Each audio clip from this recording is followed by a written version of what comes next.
إن الحمد لله نحمده ونستعينه ونستغفره ونعوذ بالله من شرور أنفسنا ومن سيئات أعمالنا من يهده الله فلا مضل له ومن يضلله فلا هادي له وأشهد أن لا إله إلا الله وحده لا شريك له وأشهد أن محمدا عبده ورسوله أما بعد فإن خير الحديث كتاب الله وخير الهدى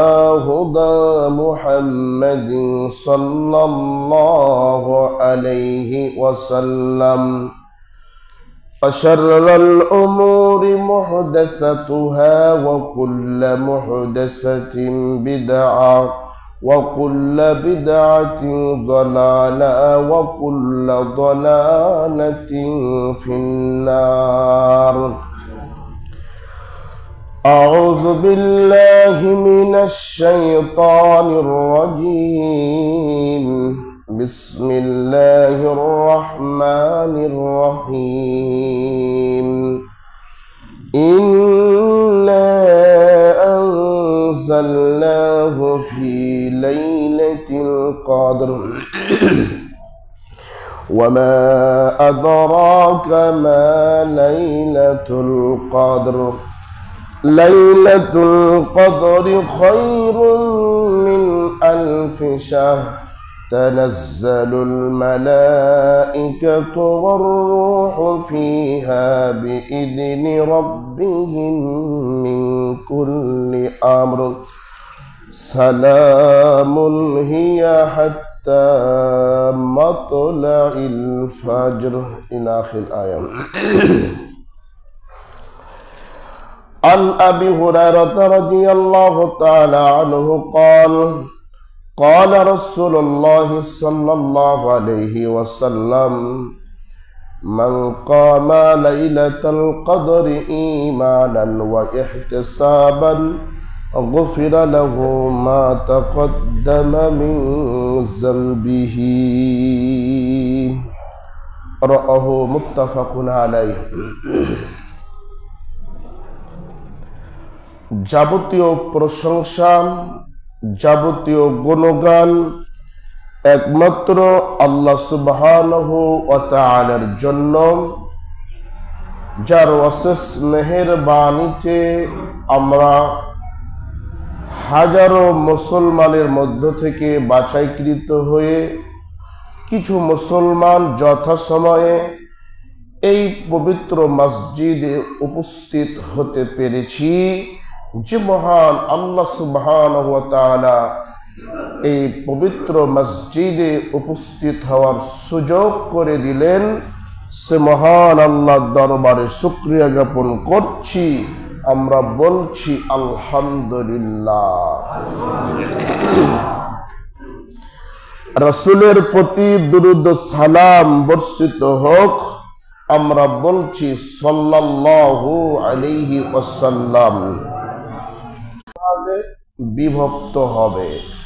আমরা প্রথমে আলোচনা শুনব লাইলাতুল কদর সম্পর্কে, দ্বিতীয় আলোচনা হবে ইতিকাফ সম্পর্কে, তৃতীয় আলোচনা হবে ফিতরা সম্পর্কে, চতুর্থ আলোচনা হবে ফিলিস্তিনের মুসলমানকে নিয়ে।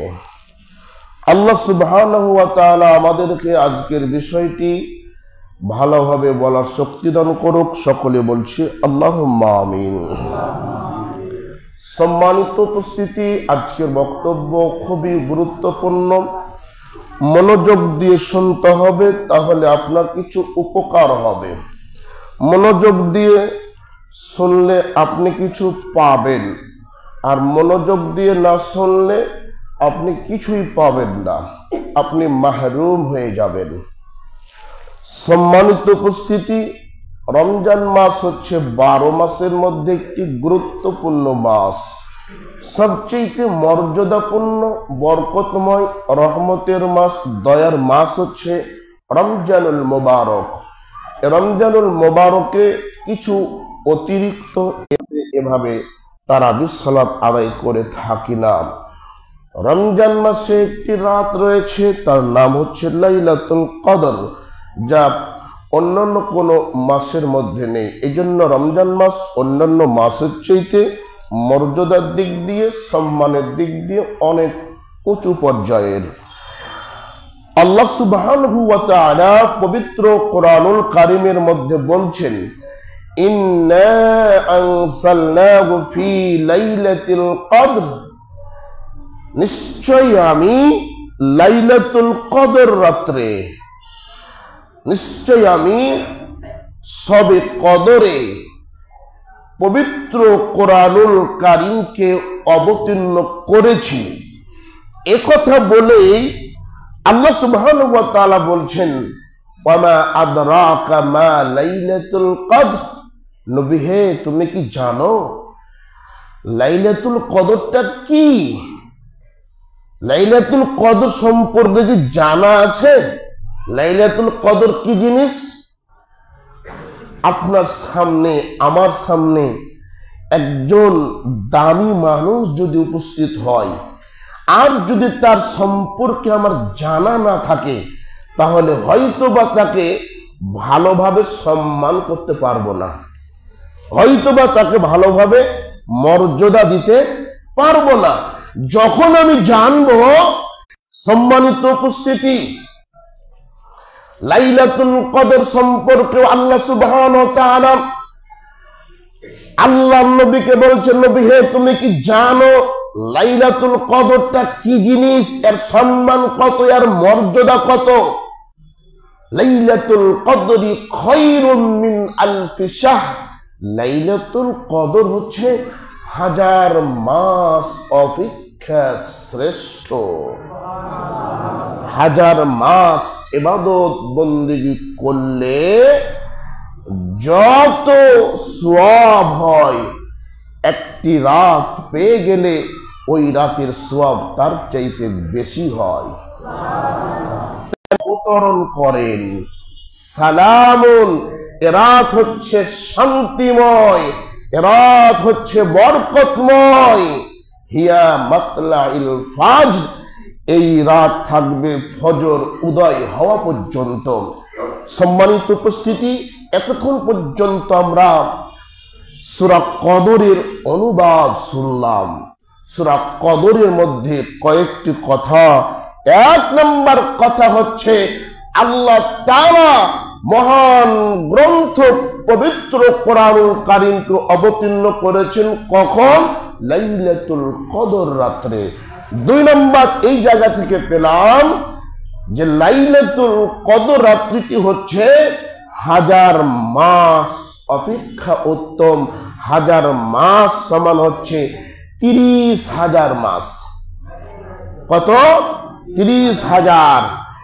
30,000 মাস অপেক্ষা লাইলাতুল কদরের রাত্রে একবার সুবহানাল্লাহ বললে 30,000 বার সুবহানাল্লাহ বললে যত নেকি হবে, এ রাত্রে একবার সুবহানাল্লাহ বলে তত নেকি হবে।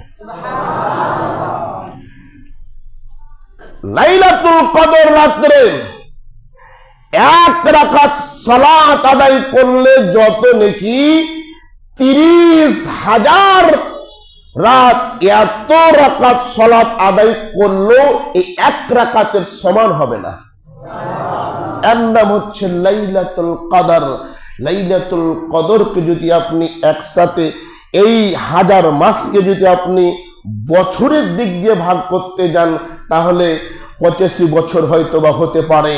85 বছর একটানা ইবাদত বন্দেগী করলে যত সওয়াব হবে, যত নেকি হবে, যত গুণ সম্পন্ন হবে, আপনার অন্য 85 বছর ইবাদত বندگی করলে যত নেকি হবে তার চাইতে বেশি নেকি হবে লাইলাতুল কদর রাতে ইবাদত করতে পারলে। সম্মানিত উপস্থিতি, গরুর গোশত দিয়ে ভাত যে ভাই খায়নি, ওর সামনে যদি বলি গরুর গোশত এত স্বাদ ওই, ও কি বুঝবে? তাহলে বুঝতে পারবেন এর মধ্যে কি স্বাদ আছে।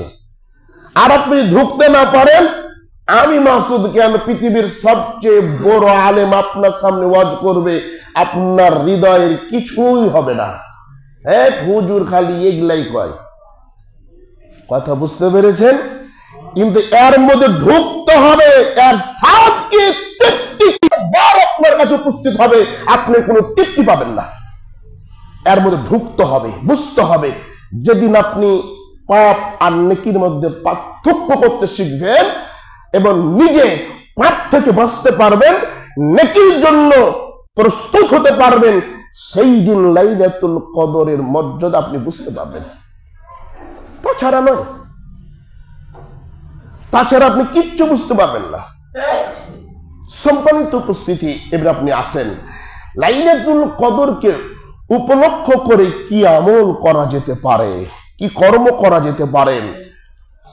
আম্মা জান আয়েশা সিদ্দিকা রাদিয়াল্লাহু তাআলা আনহা হতে বর্ণিত, তিনি বলেন রাসূল সাল্লাল্লাহু আলাইহি ওয়াসাল্লাম ইযা দাখালাল আসরু, যখন রমজান মাসের শেষ দশক উপস্থিত হতো, যখন রমজান মাসের শেষ দশক আসতো, তখন আল্লাহ নবী সাদ্দাত, রমজান মাসের শেষ দশক এসেছে, বসে থাকার কোনো সুযোগ নেই, ঘুমানোর কোনো সুযোগ নেই, ইবাদত আর ইবাদত, ইবাদত আর ইবাদতের জন্য আল্লাহ নবী কোমরের লুঙ্গিটা শক্ত করে বাঁধতেন, আহইয়া লাইলাহু, এবং নিজে সারা রাত্রি জাগতেন, ওয়া আইকাদা আহলাহু, এবং নিজের পরিবারকে, নিজের ফ্যামিলির সকলকে এই রাত্রে জাগিয়ে দিতেন। সম্মানিত উপস্থিতি, রাসূল সাল্লাল্লাহু আলাইহি সাল্লাম এ রাত্রি আসলেন, লুঙ্গি কোমরে শক্ত করে বাঁধতেন। মানে কি? এর মানে তিনি প্রস্তুত। আব্বা মাকে হাত ধরে কাজে নিয়ে যেত, তখন যখন ক্লান্ত হয়ে আসতো শরীরটা, তখন গামছাড়া যখন কোমরে বাঁধতাম, তখন মনে হয় যে নতুন শক্তি আবার পেলাম। আপনি যখন মারামারি শুরু করবেন, মানুষ দেখবেন ঝগড়া শুরু হয়ে যেমনই কোমরে একটা গামছা বেঁধে দিল, মনে হলো আরো শক্তি বেশি হয়ে আসছে। ঠিক কিনা? এটা যুক্তি দিলাম। সম্মানিত উপস্থিতি, আল্লাহ নবী শেষ দশক পেলে তিনি মজবুত ভাবে তিনি প্রস্তুতি গ্রহণ করতেন। অন্য হাদিসের মধ্যে এসেছে, রাসূল সাল্লাল্লাহু আলাইহি ওয়াসাল্লাম বলছেন, আম্মা জান আয়েশা সিদ্দিকা রাদিয়াল্লাহু তাআলা আনহা বলেন, ইয়াজতাহিদু ফি আশরিল আওয়াখির মিন রমাদান, আল্লাহ নবী রমজান মাসের শেষ দশকে যত মেহনত করতেন, যত কষ্ট করতেন, যত মেহনত করতেন, যত পরিশ্রম করতেন, যত কষ্ট করতেন, অন্য কোন মাসে, অন্য কোন দিনে এত মেহনত, এত কষ্ট করতেন না। সম্মানিত উপস্থিতি, মুগীরা রাদিয়াল্লাহু তাআলা আনহা হতে বর্ণিত, তিনি বলেন রাসূল সাল্লাল্লাহু আলাইহি ওয়াসাল্লাম যখন রাতের সালাতে দাঁড়াতেন, তাগররামাত কদামাহু, আল্লাহ নবীর পা গুলো, আল্লাহ নবীর দুইটি পা ফুলে যেত, আল্লাহ নবীর দুইটি পা ফুলে যেত। এত দীর্ঘক্ষণ ধরে সালাতে দাঁড়িয়ে থাকতেন, এত দীর্ঘক্ষণ ধরে নামাজে দাঁড়িয়ে থাকতেন, যখন তিনি রুকুতে যেতেন সাহাবায়ে কেরাম মনে করতেন হয়তোবা আল্লাহর নবী ভুলে গেছেন রুকু থেকে উঠতে হবে, এটাই মনে হয় ভুলে গেছে। কত দীর্ঘক্ষণ রুকুতে পার করতেন।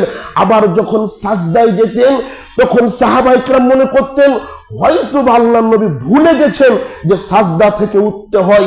এত দীর্ঘ সময় পিছনের সব পাপ তো ক্ষমা করে দেওয়া হয়েছে। আপনার সামনে পাপ নেই, পিছনে পাপ নেই, ডানে পাপ নেই, বামে পাপ নেই, তারপরেও আপনি এত কষ্ট কেন করেন, এত পরিশ্রম কেন করেন, এত মেহনত কেন করেন?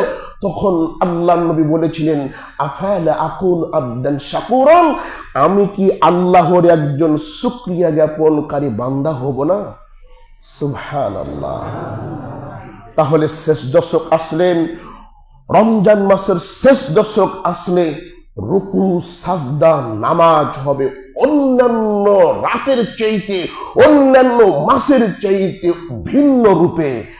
রুকু হবে লম্বা, সাজদা হবে লম্বা, কোরআন তেলাওয়াত হবে লম্বা। আপনি লম্বা ইবাদত করার চেষ্টা করবেন। সম্মানিত উপস্থিতি, লাইলাতুল কদর আসলে আরেকটি কাজ করতে হবে, তা হলো বেশি বেশি করে আল্লাহর কাছে দোয়া করতে হবে, বেশি বেশি করে আল্লাহর কাছে মাপ চাইতে হবে, বেশি বেশি করে আল্লাহর কাছে ক্ষমা চাইতে হবে, কাকুতি মিনতি করে। আল্লাহর নবী বলছেন কিয়ামতের মাঠে আল্লাহর আরশের ছায়া ব্যতীত কোনো ছায়া থাকবে না। কিয়ামতের মাঠ একেবারেই সূর্য মানুষের মাথার নিকটবর্তী হবেন, মগজগুলো টকবক করে ফুটতে থাকবে, শরীর থেকে ঘামগুলো বের হতে থাকবে।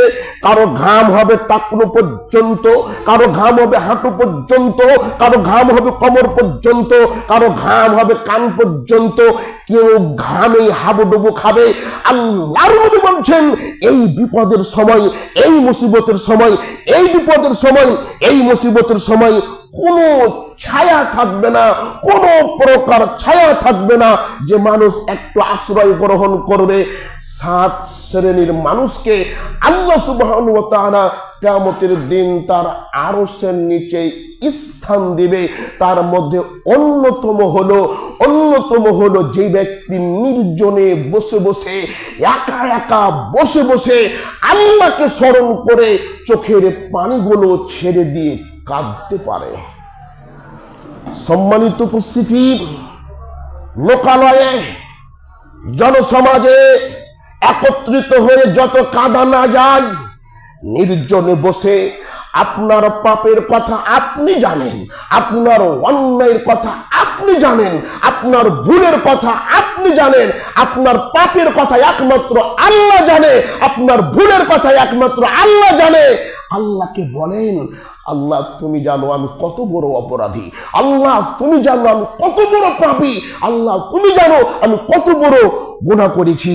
নির্জনে বসে বসে চোখের পানিগুলো ছেড়ে দিয়ে আল্লাহকে বারবার বলতে হবে, আর চোখের পানিগুলো ছেড়ে দিয়ে কাঁদতে হবে। লাইলাতুল কদরে বেশি বেশি করে আল্লাহকে ডাকতে হবে। একটি গুরুত্বপূর্ণ দোয়া আছে, একটি গুরুত্বপূর্ণ দোয়া লাইলাতুল কদর সম্পর্কে আছে। দোয়াটি মুখস্থ করে ফাফু আন্নি, অতএব আমাকে ক্ষমা করে দাও। এই দোয়াটি সারা বছর বলতে পারবেন, তবে লাইলাতুল কদর শেষ দশকে, রমজানের শেষ দশকে যত বেশি পারবেন এই দোয়াটি আপনি মুখস্থ করে আল্লাহর কাছে ক্ষমা চাইবেন, আল্লাহর কাছে মাফ চাইবেন। লাইলাতুল কখন রয়েছে? সম্মানিত উপস্থিতি, রাসূল সাল্লাল্লাহু আলাইহি ওয়াসাল্লাম লাইলাতুল কদরকে খোঁজার জন্য রমজানের প্রথম 10 দিন ইতিকাফ করলেন। তার পরবর্তী বছরে আপনার 20 দিন ইতিকাফ করলেন। তার পরবর্তী বছরে তিনি শেষ দশক ইতিকাফ করলেন। মরার বছর যেদিন তিনি ইন্তেকাল করেন সেই বছর তিনি 20 দিন ইতিকাফ করেছিলেন এবং বলেছিলেন তাহাররাউ লাইলাতাল কদরি, ও সঙ্গী সাথী তোমরা লাইলাতুল কদর অনুসন্ধান করো রমজান মাসের শেষ দশকে। সুবহানাল্লাহ, রমজান মাসের শেষ দশকে লাইলাতুল কদর অনুসন্ধান করতে হবে। আরো একটি হাদিসের মধ্যে এসেছেন রাসূল সাল্লাল্লাহু আলাইহি ওয়াসাল্লাম বলছেন, তাহাররাউ লাইলাতাল কদরি ফিল বিত্রি, তোমরা শেষ দশকের বেজর রাত্রিগুলোতে লাইলাতুল কদর অনুসন্ধান করো। 21-এর রাত্রি, 23-এর রাত্রি, 25-এর রাত্রি, আপনার 27-এর রাত্রি, 29-এর রাত্রি, এ 5 রাত্রিকে গুরুত্ব দিতে হবে বেশি। সম্মানিত উপস্থিতি, আরেকটি বিষয় খেয়াল রাখবেন, প্রতি বছর একই রাত্রে লাইলাতুল কদর হবে না। আর একটু ভালো করে স্পষ্ট হন, প্রতি বছরেই একই রাত্রে লাইলাতুল কদর হবে না। কখনো 20 রাত্রে হতে পারে, কখনো 21 রাত্রে হতে পারে, 23-এ হতে পারে, 22-এ হতে পারে, 24-এ হতে পারে, 25-এ হতে পারে, 27-এ হতে পারে, 29-এ হতে পারে। সম্মানিত বন্ধুগণ আমার, প্রতি বছরই একই রাত্রে লাইলাতুল কদর হবে না। যদিও বাংলাদেশে প্রচলিত নিয়ম 27 রজনীকে ঘিরে সারা বাংলাদেশের মসজিদগুলোকে খতমে তারাবি হয়ে যায়। এই রাতটিকে মানুষ উদযাপন মনে করে।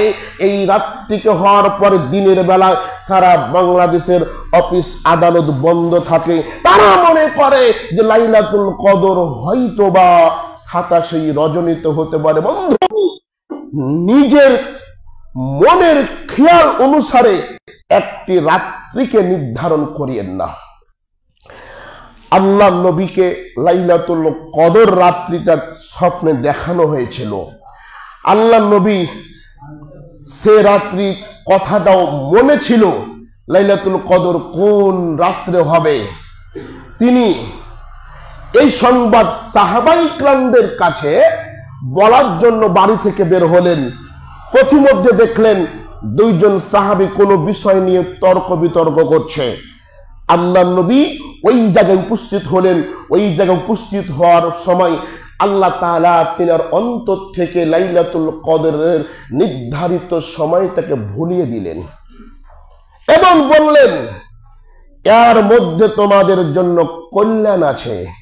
নির্ধারিত এই জন্য রাত্রিটাকে ভুলিয়ে দেওয়া হয়েছে, যাতে করে মানুষ ওটাকে পাওয়ার জন্য চেষ্টা করে, সাধনা করে, কঠোর পরিশ্রম করে। সম্মানিত উপস্থিতি, এবার আমরা আসব লাইলাতুল কদর কখন হবে, কোন রাত্র হবে বলা যাবে না। তবে হাদিসগুলো থেকে চুষে কিছু তার আলামত পাওয়া যায়, কিছু তার নিদর্শন পাওয়া যায়। লাইলাতুল কদর যে রাত্রি হবে, সেই রাত্রি আকাশ পৃথিবী এক উজ্জ্বলময়, অসম্ভব উজ্জ্বলময় আলোকিত হবে। সম্মানিত উপস্থিতি, তবে শহরের বিদ্যুতের আলোতে থেকে, মহল্লার বিদ্যুতের আলোতে থেকে হয়তোবা আপনি ওই উজ্জ্বল আলো অনুভব করতে পারবেন না। তবে ফাঁকা ময়দানে থেকে, একেবারে অন্ধকার জায়গায় থেকে আপনি ওই রাতের আলো অনুভব করতে পারবেন। 2 নম্বর হলো, সেই রাত্রিটির আরেকটি আলামত হচ্ছে ওই রাত্রি থাকবে একেবারে নিস্তব্ধ।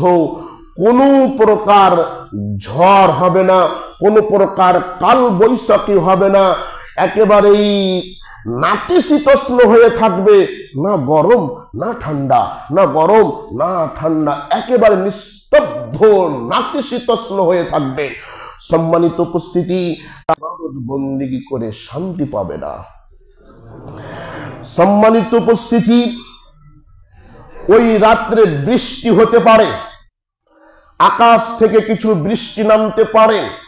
আল্লাহ নবী বললেন, আমাকে স্বপ্নে লাইলাতুল কদর দেখানো হয়েছিল।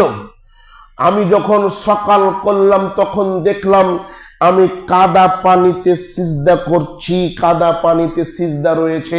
অর্থাৎ এই হাদিস থেকে বোঝা যায় ওই রাত্রে কিছু বৃষ্টি হতে পারে। রাত্রি যখন শেষ হয়ে যাবেন, সকাল বেলা সূর্য যখন উদিত হবে তখন সাদা হয়ে বের হবে, সাদা হয়ে তার রক্তিম বর্ণটা কিছু ক্ষীণ হবে এবং আপনার একবারে পূর্ণিমার চাঁদের মতো হয়ে থাকবে। তবে এটা বেশিক্ষণ থাকবে না, অল্প কিছুক্ষণের মধ্যেই এটা হারিয়ে যাবে।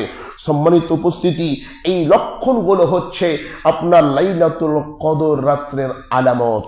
সম্মানিত উপস্থিতি, এতক্ষণ পর্যন্ত আমরা লাইলাতুল কদর সম্পর্কে কিছু আলোচনা শুনলাম, বিস্তারিত আলোচনা করার সময় নেই। আল্লাহ সুবহানাহু ওয়া তাআলা আপনাকে আমাকে লাইলাতুল কদরকে অনুসন্ধান করার শক্তি দান করুক। সকলে বলছি আল্লাহুম্মা আমিন।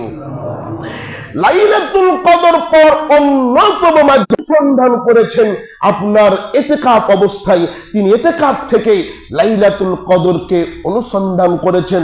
সম্মানিত উপস্থিতি, তবে ইতিকাফের জন্য অবশ্যই মসজিদে ইতিকাফ করতে হবে।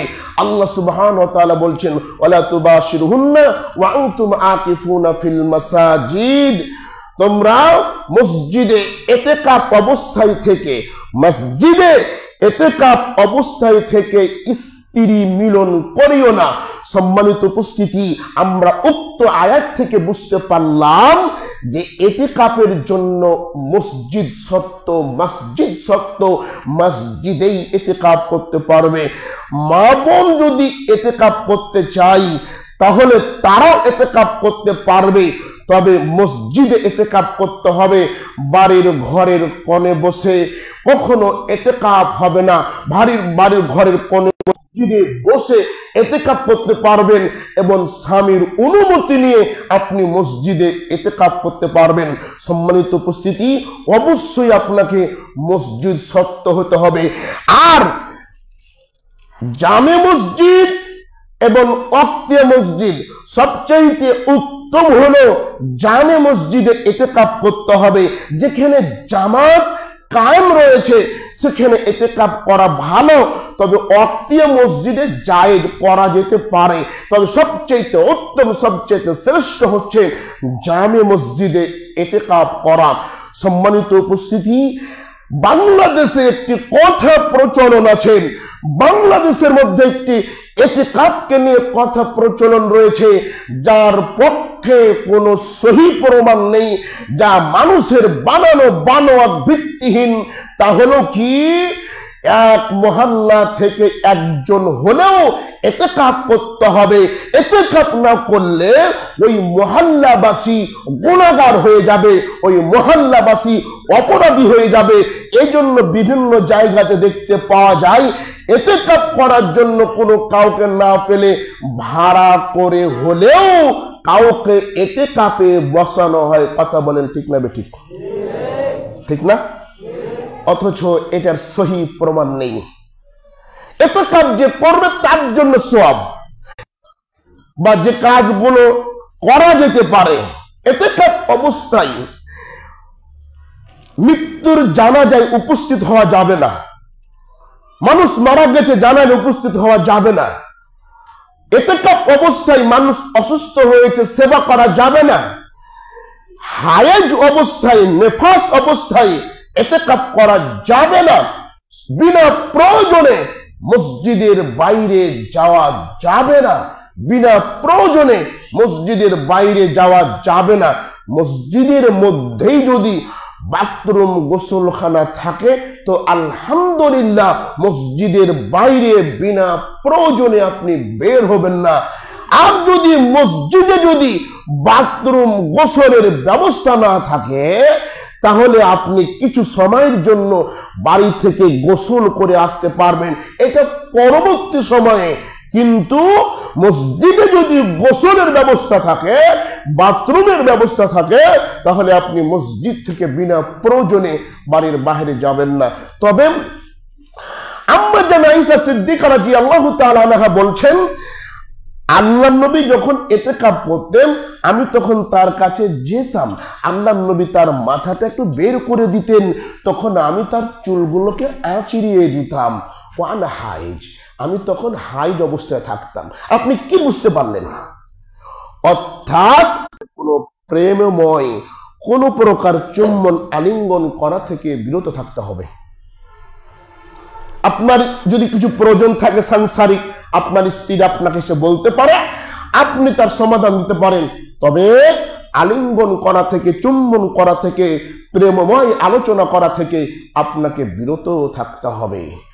সম্মানিত উপস্থিতি, ইতিকাফ অবস্থায় আল্লাহকে যত বেশি ডাকা যায় তত বেশি অন্য সময় ডাকা যায় না। ইতিকাফ আজকালকে মানুষও ডিজিটাল, ইতিকাফও ডিজিটাল। হুজুর এই কেমন কথা? জি, ইতিকাফ অবস্থায় সারা রাত নাক ডেকে ঘুমাইছে। যারা ইতিকাফ থাকে সারা রাত ডেকে ঘুমাচ্ছে, যখন জাগ্রত হয়েছে হুট করে আবার মোবাইলে ফেসবুক ইউটিউব নিয়ে ব্যস্ত। যুবক ভাই, ইতিকাফ করো কাকে দেখানোর জন্য? শ্বশুরের মেয়েকে দেখানোর জন্য? ভালো ছেলে সাজো, হ্যাঁ, অমুকের ছেলে খুব ভালো, নামাজ তো পরে পরে ইতিকাফও করে, হ্যাঁ, এই জন্য খবরদার এরকম চিন্তা ভাবনা থাকবে না। ইতিকাফে বসে 4-5 জন 10 জন গল্প কি নিয়ে মাইতে গেল, একবারে গল্প, শ্বশুর বাড়ির গল্প, শাশুড়ি বাড়ির গল্প, লাভারির গল্প, গার্লফ্রেন্ডের গল্প। কে রে মসজিদে বসে এগুলো কেন? মসজিদে ইতিকাফ বসেছো আল্লাহকে খুশি করার জন্য।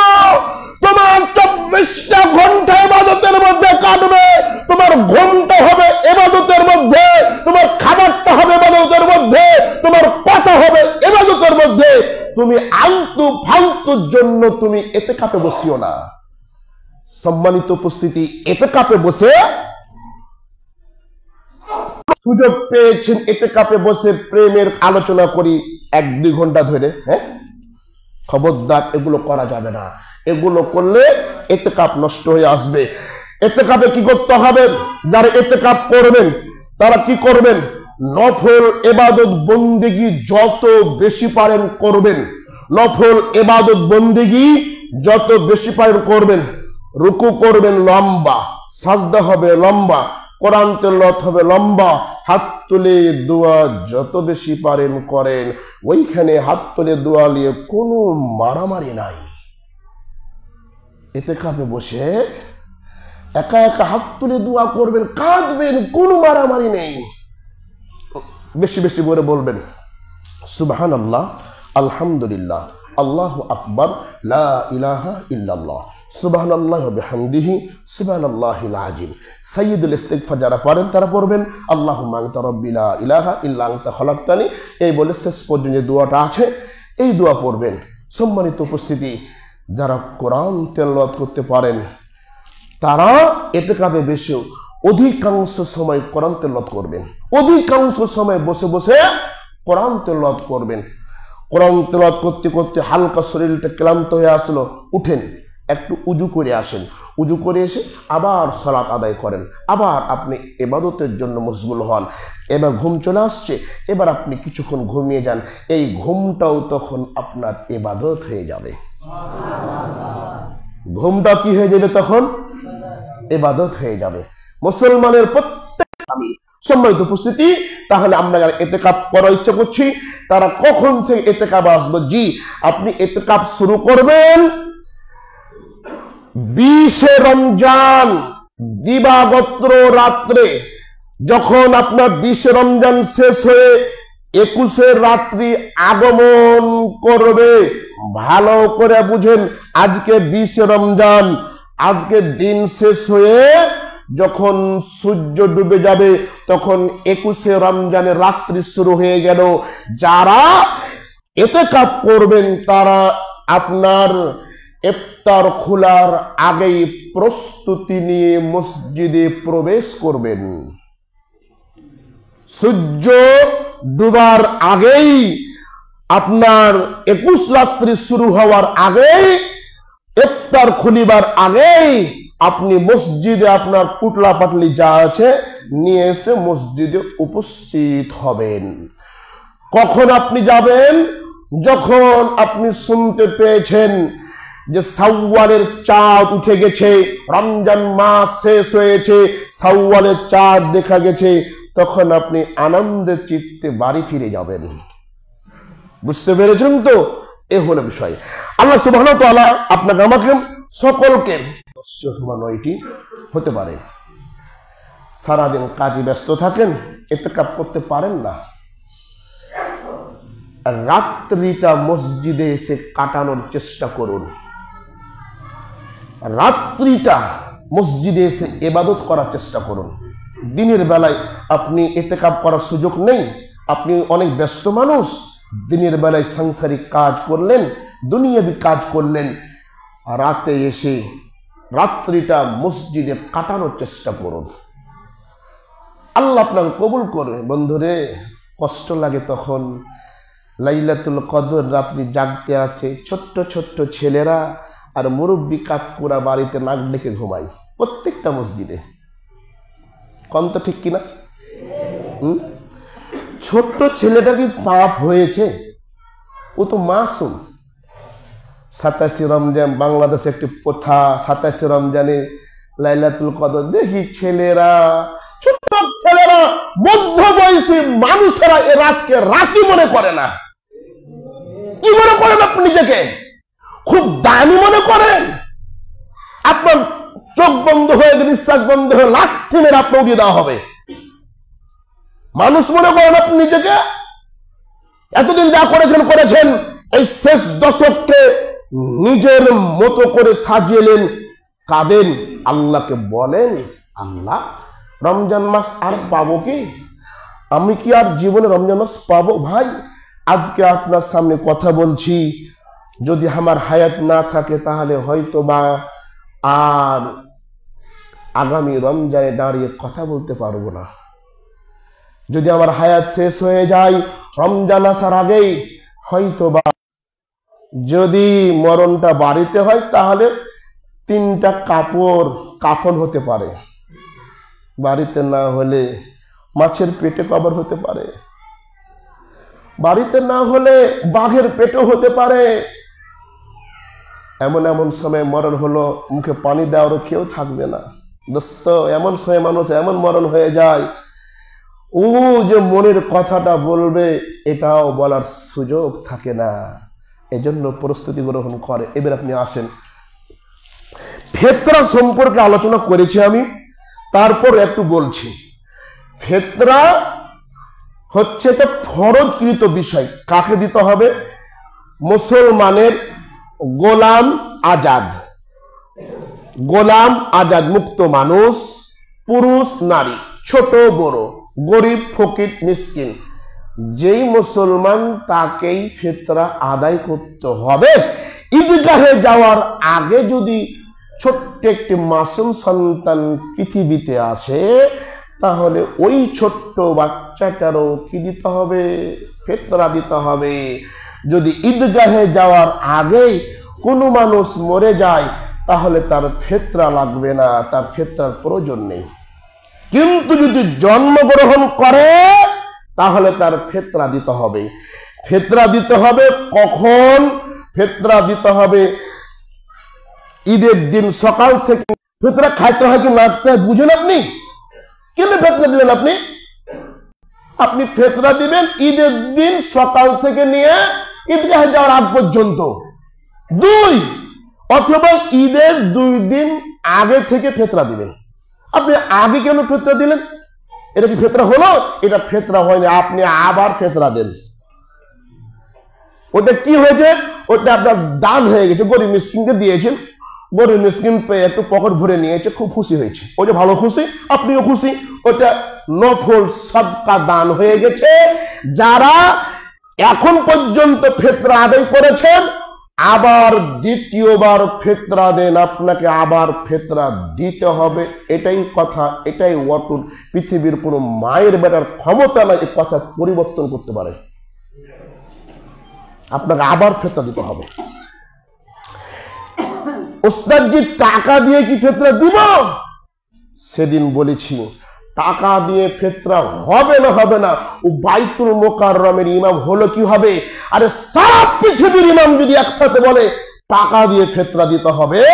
আল্লাহর নবীর হাদিস পড়েছি, আল্লাহর নবীর হাদিসের অনুবাদ করে বলছি, টাকা দিয়ে ফিতরা হবে না, হবে না, টাকা দিয়ে কোনোদিন ফিতরা হবে না। ফিতরা হবে খাবার দিয়ে হতে হবে। আল্লাহর নবীর জামানায় টাকা ছিল না মনে হয়, আল্লাহর নবীর জামানায় খাবারেই তো অনটন খুবই ছিল, তাও তো খাবার দিয়ে ফিতরা দিয়েছে। কথা বুঝাতে পারলাম না আপনাকে আমি। আল্লাহ নবীর জামানায় দিরহাম দিনার টাকাগুলো কি নামে পরিচিত ছিল? দিনার বা দিরহাম নামে। ওগুলো থাকার সত্ত্বেও আল্লাহ নবী বুঝতে পারলেন না যে খাবারের চাইতে টাকাটা দিলে গরিবের উপকার বেশি হয়। এখন যেমন যুক্তি দিচ্ছেন, হুজুর চাউল তো খুব কষ্ট হয়ে যায়, টাকা দিলে সব কিনা পাই। এটা যুক্তি আপনি দিচ্ছেন শয়তানের মতন করে। কে যুক্তির প্রথম শ্রদ্ধা হচ্ছে শয়তান। আপনি কেন যুক্তি দিবেন? কে আপনার ক্ষমতা দিয়েছে হাদিসের বাইরে কথা বলার জন্য? মাসাহ কোথায় করতে হয়? জুতার উপরে না, নাকি আপনার মোজার উপরে না? মোজার উপরে মাসাহ করতে হয়। ধুলাবালি লাগে, আমি বাঙালি বলছি, ধুলাবালি লাগে কোথায়? পায়ের নিচে না, মোজার নিচে লাগে না। কথা বুঝছেন নাকি আপনারা? মোজার নিচে লাগে ধুলাবালি, আর আল্লাহ নবী করছে তোমরা মোজার উপরে মাসাহ করো। আপনার মনে বলছে তাই করে ধুলাবালি লাগলো নিচে, আর উপরে মাসাহ করলে কি আর উজু হয়? জি উজু হবে। যদি মোজার নিচে যদি মাসাহ করেন কিয়ামত পর্যন্ত উজু হবে না। আপনাকে মোজার উপরেই মাসাহ করতে হবে, কারণ আল্লাহ নবী এভাবে করেছেন। এবার আপনি আসেন, টাকা দিয়ে ফিতরা দিলে কয়টি সমস্যা হয় একটু খেয়াল করেন দেখি। খোলামেলা অনেক ইমাম বলবে না, বলার চেষ্টাও করে না। এই কাল দেখছি যে ইসলামী ফাউন্ডেশন থেকে বাইতুল মুকাররমের ইমাম, বড় ইমাম মুফতি আব্দুল মালিক সাহেব, আল্লাহ ওনাকে ক্ষমা করুক, আল্লাহ ওনাকে মাফ করুক, দোয়া করি। উনি বলছে যে অর্ধসা ফিতরা 110 টাকা করে দাও। বেটা কো পেলে কোথায় তুমি? হ্যাঁ, টাকা দিয়ে ফিতরা দিলে কয়টি সমস্যা দেখেন। টাকা দিয়ে ফিতরা দিলে আপনার ইবাদত কবুল হবে না। কেন? আল্লাহ নবী বলছেন, মান আহদাসা ফি আমরিনা হাজা মা লাইসা মিনহু ফাহুয়া রাদ্দুন। যে ব্যক্তি ধর্মের মধ্যে নতুন কিছু তৈরি করলো যা আমার নির্দেশনা নেই, তা যতই ভালো হোক তা প্রত্যাখ্যান গ্রহণযোগ্য নয়। আল্লাহ নবী ফিতরা দিয়েছেন কি দিয়ে? খাবার দিয়ে। 2 নাম্বার, টাকা দিয়ে ফিতরা দিলে আল্লাহ নবীর সাহাবীদেরকে অপমান করা হয়। আল্লাহ নবীর কোন সাহাবী টাকা দিয়ে ফিতরা দেয়নি। আল্লাহ নবীর এত কাছাকাছি থেকেছে। আরে আহলে সুফার ব্যক্তিরা না খেয়ে কতদিন মসজিদে নববীতে পড়ে থেকেছে। আল্লাহ নবীর মুখ থেকে কিছু হাদিস শুনবে, কিছু কথা শুনবে। শরীয়তের একটি স্পষ্ট বিধান কি করা হবে? গোপন করা হবে। সম্মানিত উপস্থিতি, যখন আপনি টাকা দিয়ে ফিতরা দিবেন, তখন এটা মানুষের কাছে প্রকাশ হবে না যে ফিতরা দেওয়া হচ্ছে কি হয় না। কিন্তু যখন আপনি চাউল দিয়ে ফিতরা দিবেন, যখন গরিবেরা, যখন বাহির থেকে কোনো অমুসলমান আসলে বুঝতে পারবে না এখানে মুসলমান আছে না নাই। বাহির থেকে কোনো মুসলমান এই গ্রামে প্রবেশ করলে বুঝতে পারবে না এই গ্রামে মুসলমান বসবাস করে কিনা। আর যখন আপনি আল্লাহর স্পষ্ট নিদর্শন মসজিদ তৈরি করে রাখবেন, বাহির থেকে কোনো মুসলমান আসলেই বুঝতে পারবে এই যে মসজিদ, হয়তোবা এর আশেপাশে মুসলমান বসবাস করে। ঠিক তেমনি যখন আপনি টাকা দিয়ে ফিতরা আদায় করবেন, স্পষ্ট নিদর্শন দেখতে পাওয়া যাবে না। যখন আপনি খাবার দিয়ে ফিতরা দিবেন, তখন মানুষ বুঝতে পারবে রমজান মাস শেষ হয়েছে, মুসলমানদের খুশির দিন, ঈদের দিন, তারা তাদের সিয়ামকে, রোজাকে পবিত্র করার জন্য আজকে খাবার দিয়ে ফিতরা আদায় করছে। স্পষ্ট নিয়মাবলী আছে না নাই? আছে না নাই? নামাজ ফরজ, প্রথমে কি করতে হবে? তাকবীরে তাহরিমা বলে বুকে হাত বাঁধতে হয়। আমি যদি তাকবীরে তাহরিমা না বেঁধে যদি রুকুতে চলে যাই, নামাজ হবে? নামাজ হবে? তো সম্মানিত উপস্থিতি, মানে ফরজ ইবাদতের একটি সুন্দর নিয়ম আল্লাহ বলে দিয়েছে। সাদাকাতুল ফিতর হচ্ছে ফরজ, এর নির্ধারিত নিয়ম হচ্ছে খাবার দিয়ে ফিতরা দিতে হবে। এর নির্ধারিত নিয়ম হচ্ছে খাবার দিয়ে ফিতরা দিতে হবে। আপনি যখন টাকা দিয়ে ফিতরা দিবেন তখন তো উল্টাপাল্টা হয়ে যাবে। এরপরও কিছু মানুষ করছে মনে মনে, কইলি হবে, এতদিন দিয়ে কইলি হবে। জি, ধর থাকেন, আপনি ধর থাকেন, আপনাকে আমি বুঝাবো না। আমি আল্লাহ নবীর হাদিস অনুবাদ করছি বেটা। আমার কোনো গল্প নাই, আমার বাবার কোনো গল্প নাই, আমার মায়ের কোনো গল্প নাই। এটা রাসূলের হাদিস অনুবাদ করে বেটা তোমাকে বুঝাচ্ছি। তুমি যদি এখনো বলো এটা বললেই হবে, তুমি ধরে থাকো বেটা, আমার কোনো প্রয়োজন নেই। মানুষ যদি হয়ে থাকেন, রক্ত যদি মুসলমানের হয়ে থাকে, রক্ত যদি পুঁজ না থাকে, আজকে হাদিস গবেষণা করে টাকা থেকে ফেরত আসেন। আর আমারটা যদি ভুল হয় আমার ধরিয়ে দেন। দেন টাকার পক্ষে একটা হাদিস বের করে দেখান দেখি, যার পক্ষে শুধু যুক্তি, যার পক্ষে শুধু তর্ক, সেটা নিয়ে এত কেন মাথা খারাপ?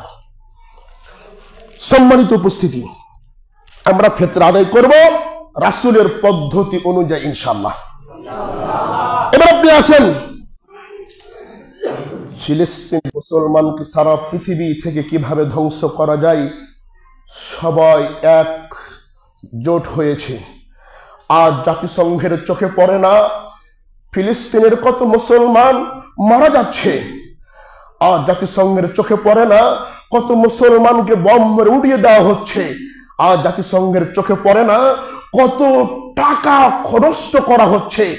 আজকে যদি একজন হিন্দু কোনোভাবে মারা যায়, জাতিসংঘ উগ্র আওয়াজ করে, জাতিসংঘ বড় বড় কথা বলে। মুসলমান আজকে হিন্দুদের প্রতি, অমুসলমানদের প্রতি তারা অবিচার করেছে, কিন্তু আজকে জাতিসংঘের মুখ থেকে কোনো কথাই বের হয় না। সম্মানিত উপস্থিতি, আজকে ইসরায়েল এবং আমেরিকার একটি সবচেয়ে যুদ্ধাপরাধী, সবচেয়ে বেয়াদব ডোনাল্ড ট্রাম্পের উস্কানিতে 4টি দেশে একই সঙ্গে বোম ফেলা হয়েছে। 4টি দেশই হচ্ছে মুসলমানের ঐতিহ্য দেশ। একটি হচ্ছে সিরিয়া, 2 হচ্ছে ইয়ামান, 3 হচ্ছে ফিলিস্তিন, আর একটা হচ্ছে লেবানন। এই 4টি দেশ হচ্ছে মুসলমানদের ঐতিহ্য দেশ।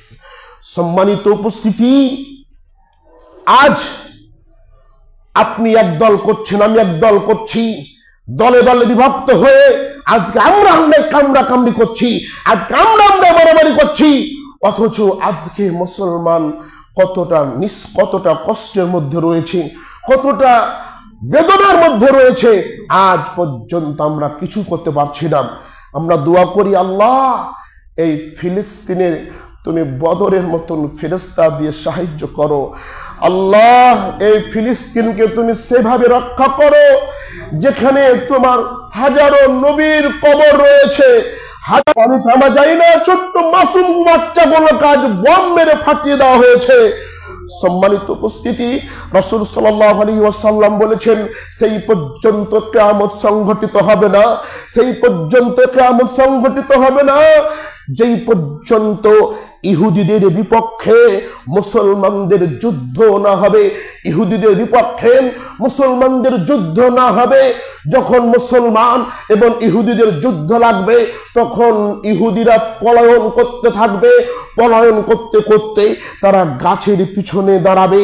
তখন সকল গাছ কথা বলবে, ও আল্লাহর বান্দা মুসলমান, আমার পিছনে একজন ইহুদি লুকিয়ে আছে, তাকে হত্যা করো। সকল গাছ মানুষের মতন কথা বলতে থাকবে, কিন্তু একটি গাছ যেটি আগিয়ে আসছে। এই জন্য আপনাকে আমাকে প্রস্তুত থাকতে হবে, আপনাকে আমাকে সকলকে প্রস্তুত থাকতে হবে। কিভাবে? আমার ফিলিস্তিন ভাইকে যদি আমি টাকা দিয়ে সাহায্য করতে না পারি, যদি তার পাশে দাঁড়াতে না পারি, তাহলে অবশ্যই অবশ্যই তাদের জন্য দোয়া করব। এবং ইসরায়েলি যত পণ্য রয়েছে, আমেরিকার যত পণ্য রয়েছে, সমস্ত পণ্যকে ইমানের দায়িত্বতে বয়কট করব ইনশাআল্লাহ। সম্মানিত উপস্থিতি, আমাদের প্রতিবেশী দেশ ভারতে মুসলমানদের প্রতি কত নির্যাতন করা হচ্ছে। হাজারো মসজিদ গুলোকে ভেঙে খান খান করে দেওয়া হচ্ছে, হাজারো মসজিদ ভেঙে দিয়ে রাম মন্দির তৈরি করা হচ্ছে। আমাদের পাশেই আমাদের রোহিঙ্গা মুসলমানদের প্রতি কত অত্যাচার, কত নির্যাতন করা হচ্ছে। অতএব বন্ধু, আমিও যেহেতু মুসলমান, আমারও রক্তে যেহেতু মুসলমানের রক্ত রয়েছে, আমার শরীর রয়েছে, আর আজকে আমরা বাজার নিয়ে ব্যস্ত রয়েছি। পোশাক কিনতে হবে, কাপড় কিনতে হবে, শাড়ি কিনতে হবে, এই করতে হবে, ওই করতে হবে। অথচ আজকে ফিলিস্তিনের মা বোন, সিরিয়ার মা বোন, আজকে রোহিঙ্গা মুসলমান এক মুঠো খাবারের জন্য কতটা কষ্টের মধ্যে রয়েছে, এক বোতল পানির জন্য কতটা কষ্টের মধ্যে রয়েছে। দোস্ত, আমি তোমাকে বলছি, নিয়ত করো, তোমার যে পোশাক আছে পোশাক দিয়ে তুমি ঈদ পার করবে। যেই টাকাটা নতুন পোশাক কেনার জন্য জমা রেখেছিলে, ওই টাকা দিয়ে তুমি ফিলিস্তিনদেরকে সাহায্য করার চেষ্টা করো। সম্মানিত উপস্থিতি, আজ মুসলমান ইহুদিদের সাথে বন্ধু গ্রহণ করছে। কেন রে দোস্ত? চুল কাটতে হবে কেন তার মতো করে? কেন তার মতো করে হাফ প্যান্ট পরে ঘুরে বেড়াতে হবে? 3 কোয়ার্টার পরে ঘুরে বেড়াতে হবে? কেন আজকে মা বোন ওই তাদের কীতি কালচার গ্রহণ করছে? আল্লাহ বলছেন, ইয়া আইয়ুহাল্লাযীনা আমানু লা তাত্তাখিযুল ইয়াহুদা ওয়ান নাসারা আউলিয়া। হে ঈমানদারগণ, তোমরা ইহুদি খ্রিস্টানকে বন্ধু হাত্তা তাত্তাবিয়া মিল্লাতাহুম, সেই পর্যন্ত ইহুদি খ্রিস্টান তোমার প্রতি খুশি হবে না যেই পর্যন্ত তুমি তাদের ধর্মের কোনো বিষয় গ্রহণ না করবে। যখন দেখবে যে আমিও ছাগল মাখা চুল কাটছি, মুসলমানরা ছাগল মাখা চুল কাটছে, আমিও যেমন নারী নিয়ে ব্যস্ত, মুসলমান নারী নিয়ে ব্যস্ত। আরে ওর জন্ম না হলে মুসলমানের মধ্যে হয়েছে, ওর মধ্যে আর আমার মধ্যে পার্থক্য কোথায়? একই তো, ওই তোমার দিনী ভাই। আর আপনি যখন বলবো অসম্ভব, ইহুদিদের কোনো জিনিস আমি গ্রহণ করবো না, আমার আদর্শ হবে নবীর আদর্শ, তখন ইহুদি আপনাকে শত্রু মনে করবে, বন্ধু মনে করবে না। সম্মানিত উপস্থিতি, আসেন আমরা ফিলিস্তিনের জন্য কিছু করতে না পারলেও দোয়া করব। এবং দেখবেন যদি সেরকম ভালো হবে, নির্ভরযোগ্য যেন হয়, চেষ্টা করবেন। আল্লাহ পাক আপনাকে আমাকে সকলকে কবুল করুক। সকলে বলছি আল্লাহুম্মা আমিন। যাই হোক, এতক্ষণ যা কথা বললাম, আল্লাহ তাআলা যেন আজকের বক্তব্যকে কবুল করেন। সকলে বলছি আল্লাহুম্মা আমিন। ঈদের পর থেকে সময় মতো খুতবা হবে, 1 মিনিট এদিক ওদিক হবে না ইনশাআল্লাহ। রমজান মাস যেহেতু কিছু শোনা দরকার, এর জন্য খুতবা লম্বা করছি, মন খারাপ করছেন?